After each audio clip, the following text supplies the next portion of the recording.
कौन कहता है भगवान आते नहीं, तुम मीरा के जैसे बुलाते नहीं। आइए बच्चे, देखो भाई, शिद्दत से किसी चीज को चाह लो तो वो चीज तुम्हारी बन जाती है।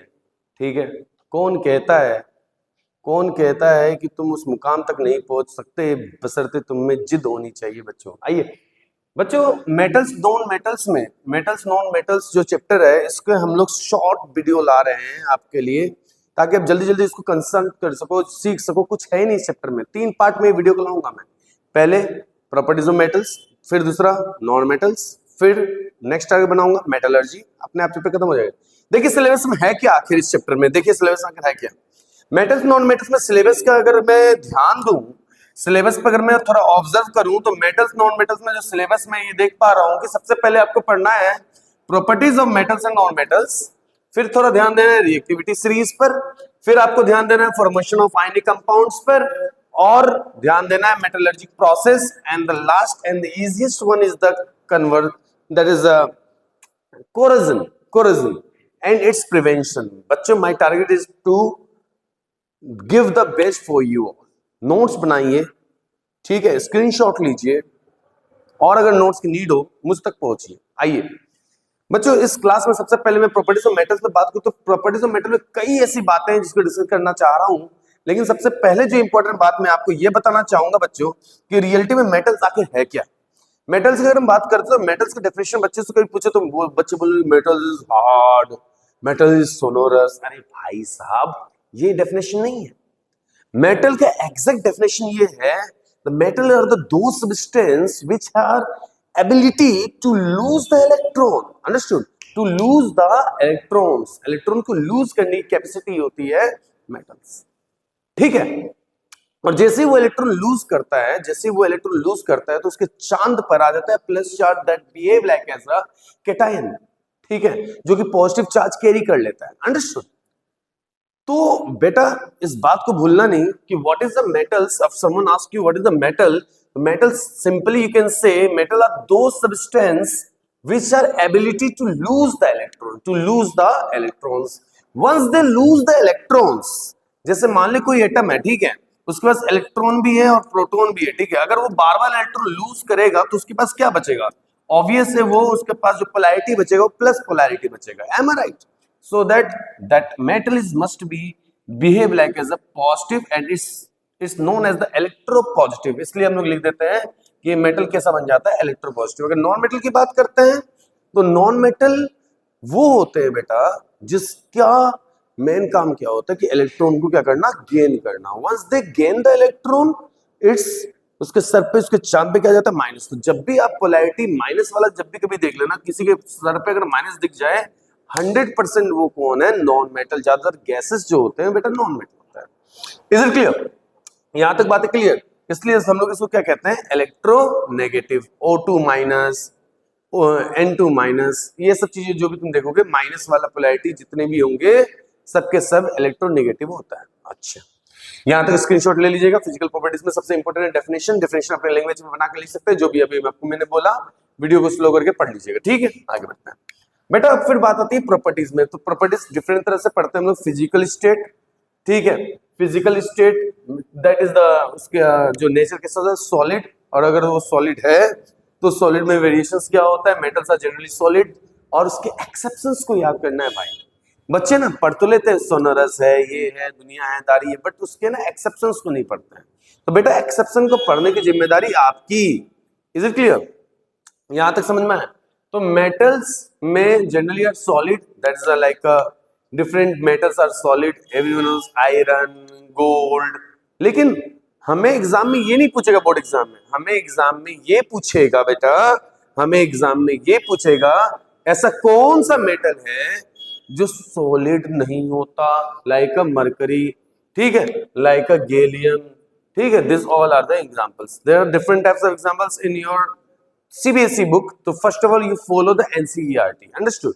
इसी तरह से मेटल आर लस्ट्रस, शाइनिंग होते हैं, शाइनिंग तो होते हैं, लेकिन द कंडीशन इज दैट कि सम एक्सेप्शंस आर देयर। जैसे लेड, तो ये जो लेड होता है भाई साहब वो शाइनिंग नहीं, उसका अपीयरेंस कैसा होता है, डल अपीयरेंस होता है।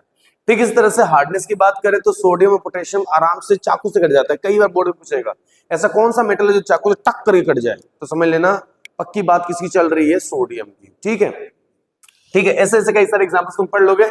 इस तरह से नॉन मेटल्स के भी एग्जांपल्स, प्रॉपर्टीज, फिजिकल प्रॉपर्टीज जो अपीयरेंस में, दिखने में कैसा होता है, किस तरह से होता है, वो सब बारे में बात कीजिएगा।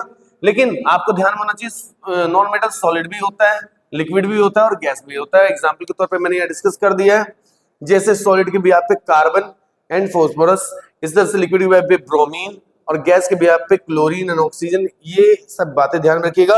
लेकिन जो मेटल होता है मोस्टली वो कैसे होते हैं, सॉलिड होता है। ठीक है, तो अगर मैं इसके केमिकल प्रॉपर्टीज पर आऊं तो इसकी केमिकल प्रॉपर्टीज को जानने से पहले आपको क्या पढ़ना पड़ेगा, रिएक्टिविटी सीरीज। तो रिएक्टिविटी सीरीज दोहराना है आपको, potassium, sodium, calcium, magnesium, aluminium, zinc, iron, lead.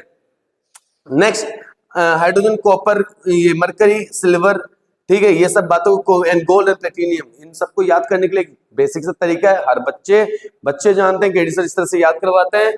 क्या है तरीका, केदारनाथ का माली आलू जरा फीका पकाता है, केदारनाथ का माली आलू जरा फीका पकाता है। बस इस बात को ध्यान रखना, केदारनाथ बोले तो के नाथ का माली आलू जरा फीका पकाता है। ठीक है, उसके बाद नीचे वाला जितना भी होता है वो सबसे लेस रिएक्टिव होते हैं, इसलिए हमें बोल देते हैं हाई कोर्ट है यहाँ भाई साहब, हाई कोर्ट है यहाँ। इसका आपको जल्दी रिएक्टिंग करवाना आसान नहीं है, लेकिन इसके लिए भी अपने पास है एग्जांपल मस्त वाला, एक्वारिजिया। ठीक है, बाद में बताऊंगा। ये रिएक्टिविटी सीरीज ध्यान में रखना है, नीचे से ऊपर जब जाते हैं तो रिएक्टिविटी बढ़ता है, ऊपर से नीचे आते हैं तो रिएक्टिविटी घटता है। तो ध्यान में रखना, जो लेस रिएक्टिव होता है वो हाइड्रोजन के नीचे वाला होता है। इसको लिख लेना भाई साहब, इसको लिख लेना। देखो क्लास 10 में टीचर कितना भी कंफ्यूज करे, हमेशा पोटेशियम को मोस्ट रिएक्टिव बोलना, लिथियम इसके ऊपर तो आता है, लेकिन 11th क्लास में जब हम लोग इलेक्ट्रोनेगेटिविटी पढ़ते हैं तब। इसलिए अभी के लिए तो कहीं ना कहीं तुम इसको पढ़ लेना कि पोटेशियम सबसे मोस्ट रिएक्टिव माना जाता है। बहुत ही अलग अंदाज में तुमको बताने जा रहा हूँ इसके प्रॉपर्टीज को। सबसे पहला properties, what happen when the metal react with water. लेकिन बोर्ड एग्जाम में किस तरह से क्वेश्चन पूछता है, ध्यान सुनना। बोर्ड एग्जाम क्वेश्चन पूछता है कि पोटेशियम सोडियम कैल्शियम जो है, पोटेशियम सोडियम कैल्शियम जो है वो पानी के साथ रिएक्ट करता है कि नहीं करता है। तो आप ना एक काम करो, जो रिएक्टिविटी सीरीज होता है ना उसके सारे मेटल के एग्जांपल्स को याद कर लो। भाई तरीका है ना बॉस कि हम इतने मेटल को क्यों याद करें, हम सिर्फ रिएक्टिविटी सीरीज जो अपने सिलेबस में है उसको याद करना है ना।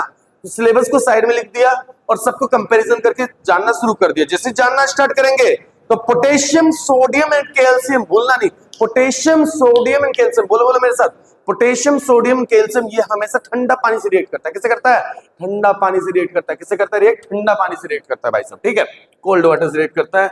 और भाई जो पोटेशियम होता है ना, ठंडा पानी से रिएक्ट करने के बाद बड़ा वायलेंट हो जाता है। कुछ बाबा लोग तुम्हारे गांव में आते होंगे, बोलते होंगे अब मैं आपको कागज वगैरह रखने के बाद मैं अभी अपने आप आग जला दूंगा। भाई साहब सुन मेरी बात, जो पोटेशियम होता है, जो सोडियम होता है ना, उससे वो सबको ना, पोटेशियम वगैरह सबको ना केरोसिन ऑयल में रखा जाता है। अगर तुम एयर के प्रेजेंस में उसको कहीं पे भी रख दोगे ना तो हो सकता है आग आ जाए, हो सकता है धुआं जलना शुरू हो जाए। इसलिए कुछ जादूगर सब जो आते हैं नौटंकी करने के लिए गांव वगैरह में, तो भाई सुन वो क्या करता है कि एक टुकड़ा पोटेशियम रखता है, उसको डाल देता है वो कागज के बीच में, और जैसे ही जलना शुरू होता है ऐसा लगता है धुआं आ रहा है, वाह बाबा ने कमाल कर दिया। भाई पोटेशियम जो है ना, इन the presence of the cold water, वो पानी डालता है, ओम नमः नमः स्वाहा स्वाहा स्वाहा, और आग जलना शुरू। भाई कोल्ड वाटर में रिएक्ट करता है ना बॉस। तो आपसे पूछा जा सकता है कि ऐसा मेटल जो कहीं ना कहीं कोल्ड वाटर में रिएक्ट करे, आखिर वो कौन है? तो ध्यान में रखना वो है पोटेशियम सोडियम एंड कैल्शियम। लेकिन खतरनाक कौन है भाई? पोटेशियम। वो वायलेंट होता है, एक्सोथर्मिक होता है उसमें। ठीक है, और ये जो कैल्शियम और मैग्नीशियम होता है ना भाई, ये ज्यादा वायलेंट नहीं होता। ठीक है, इसके बारे में डिस्कस करेंगे लेटर, लेकिन ध्यान सुनिएगा ये सब ज्यादा वायलेंट नहीं होता।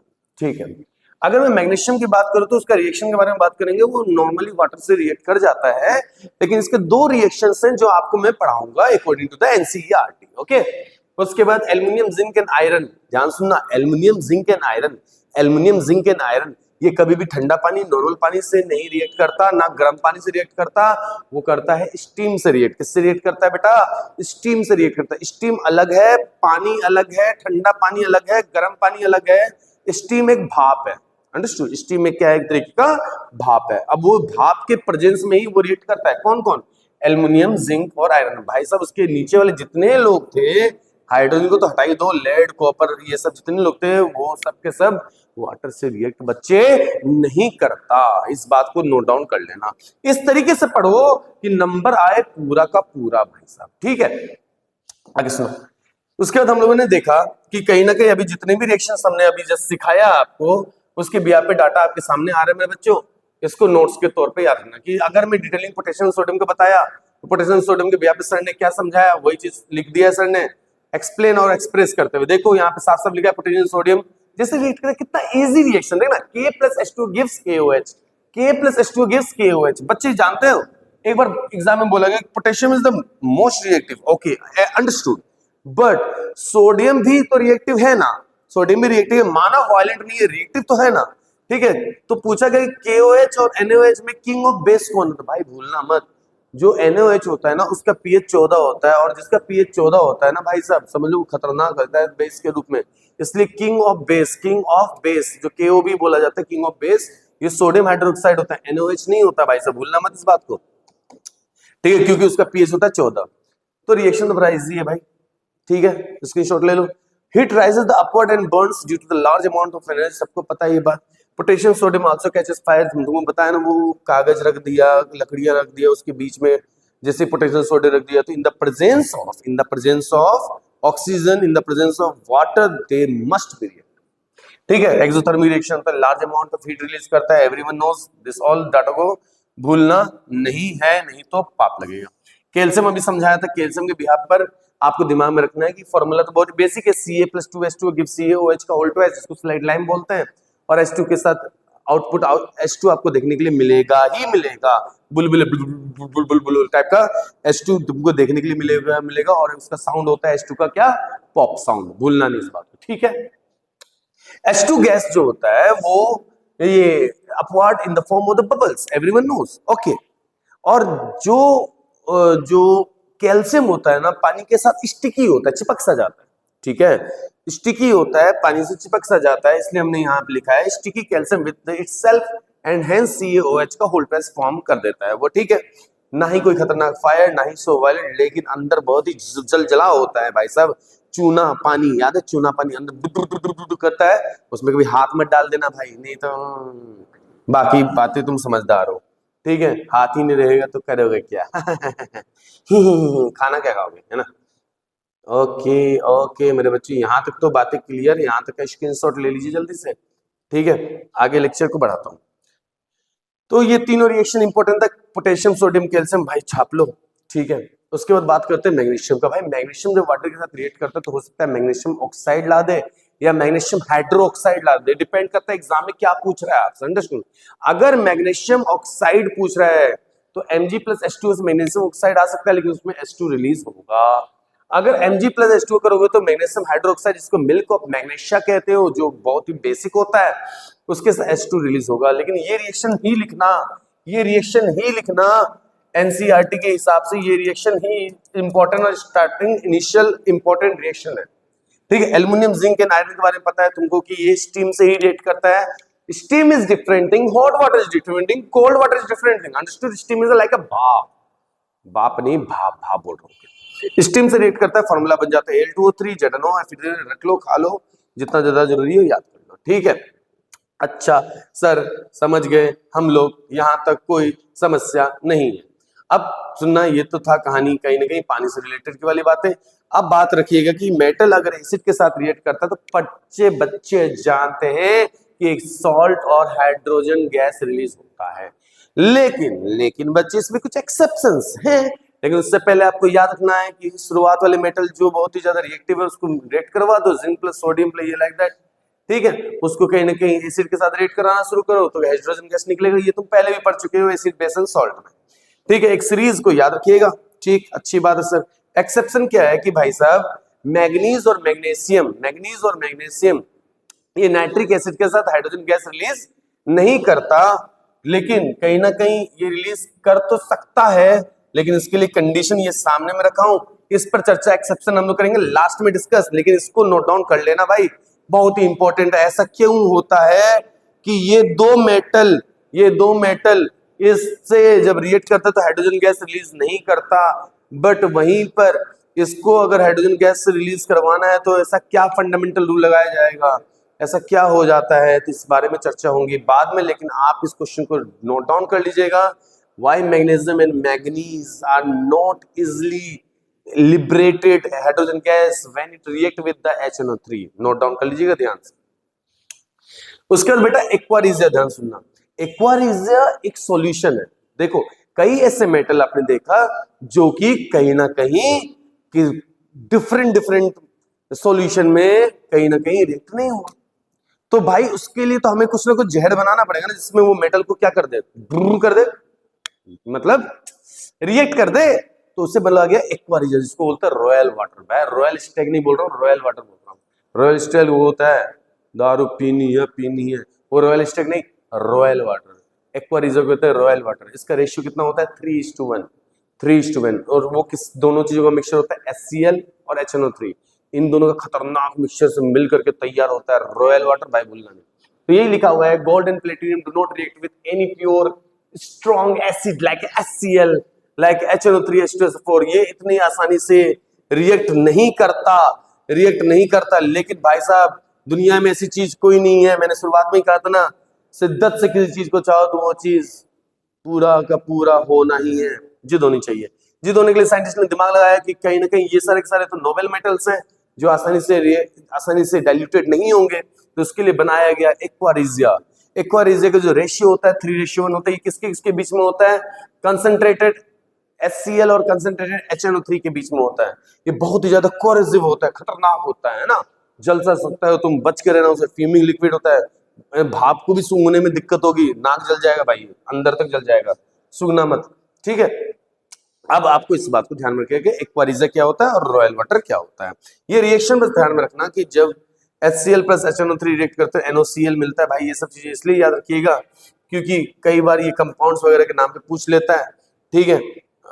और ये जो मेटल्स हैं जो किसी से रिएक्ट नहीं करते हैं, क्लोरीन सबके साथ रिएक्ट करने के बाद क्या बनाता है उसको दिमाग में रखिएगा, ठीक है। Reaction with the metals with the chlorine, ये लास्ट स्लाइड, इसको ध्यान से रखिएगा। क्लोरीन के साथ रिएक्ट करने के बाद कई चीजें बनती हैं, लेकिन ध्यान में रखना ये बोर्ड में पूछता है कि रिएक्शन अगर क्लोरीन के साथ अगर कर रहा है सोडियम, कैल्शियम, मैग्नीशियम, तो भाई साहब ये लोग जो रिएक्ट करते हैं तो ये किस टेम्परेचर पे करते हैं, रूम टेम्परेचर में करते हैं। अगर कोई पूछता है तुमसे कि reaction occurring on the heat के प्रेजेंस में चीजें कौन कौन करता है हीट के प्रेजेंस में, बेटा तो इस बात को भूलना मत, हीट के प्रेजेंस में जिंक, आयरन, एल्युमिनियम, कॉपर, ये लोग जो है इन द प्रेजेंस ऑफ हीट देखने के लिए अपने को ये सब चीजें मिलती हैं। बहुत सुंदर बात है। Reaction of hydrogen basically only highly reactive metals combined with hydrogen. General metal नहीं होता है हाइड्रोजन रिएक्ट, सिर्फ और सिर्फ जो बहुत ही ज्यादा हाईली रिएक्टिव है वही रिएक्ट कर जाता है, और मैक्सिमम केसेस में ये चीजें नहीं होती है। इस बात को भूलना मत, इतना चीजें दिमाग में आपको बता दिया मैंने, मोर देन 25-30% आपको चैप्टर का इसका पढ़ा दिया हूं मैं।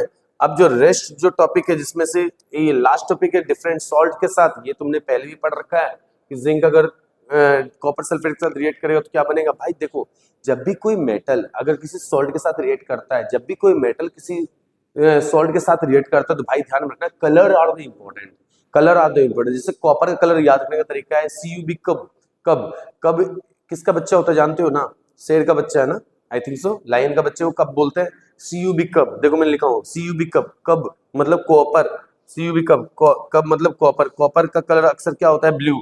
कॉपर का कलर अक्सर क्या होता है, ब्लू। कॉपर का कलर अक्सर क्या होता है, ब्लू, ठीक है। ज्यादा तुम देखोगे कॉपर सल्फेट ये सब दुनियादारी जितने भी बन रहे हैं ब्लू कलर होता है, ठीक है। जैसे रिएक्शन होना शुरू होता है इसका कलर लास्ट में चलकर तुमको देखोगे कॉपर का कलर कैसा देखने के लिए मिलता है, ब्लू कलर देखने के लिए मिलता जाता है 90% केस में। तो कलर्स का भी आपके लिए लाया जाएगा कॉन्सेप्ट्स, टेंशन नहीं लेना। इस स्लाइड को नोट डाउन कर लो, छाप लो।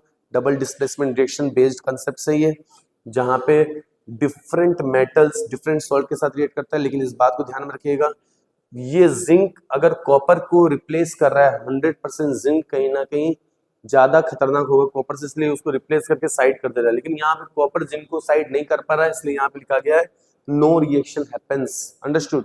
भाई जो ज्यादा रिएक्टिव होगा वही तो उसको रिप्लेस कर सकता है। मेरी बात समझ में आ रहा है।